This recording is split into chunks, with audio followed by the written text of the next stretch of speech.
За месец дена со основно образование завршува првата генерација од деветолетка, па пред нив се јавува дилемата каде после по завршувањето на основното образование. Се поставуваат многу прашања од типот кое средно училиште да се одбере, кое занимање да се одбере за својата животна професија. Постојат некои непишани правила кон кои што треба да се придржуваме за да се избере правилното професионално занимање или професија. Би требало да се води сметка за следното, за желбите и интересите на детето, не да се почитуваат желбите и интересите на родителите или каде ќе отиде неговото другарче да се запише, за способностите на детето.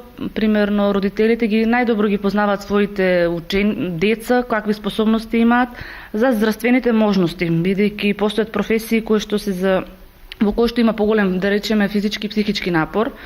За материјалните можности на семејството не е исто да еден ученик да учи во, да речеме, во родениот град или да се запише во друг град. И битен фактор, да речеме, училишниот успех и успехот по одредени наставни предмети, тоест да се гледа критериумот за упис во средните училишта, не само тоа, да се гледа и успехот по кој предмет, например, ученикот напредува. Дел од учениците веќе го изградиле својот став, каде и на која струка ќе го продолжат своето понатамошно школување.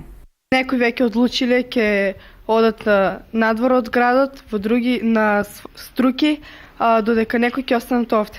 Вие каде одлучите? Па јас одлучив овде. Одлична ученичка сам. Сакам да се запишам на текстил. Најверојатно во средното општинско училиште Методи Митевски Брицо, општа гимназија. Сакам да се запишам во Верово, во текстил. Времето во кое живееме се карактеризира со брзи и динамични процеси во развитокот на производните сили, со технички и технолошки промени, што се одразуваат и врз потребите на брзи промени во структурата на занимањата и професиите. Потребно е детето да знае што би можело да работи после завршувањето на средно образование, па и на факултет, и да ги открие добрите или лошите страни и така натаму. Информации за тоа може да се добијат како во училиштето, со помош на родителите, оделенските раководители.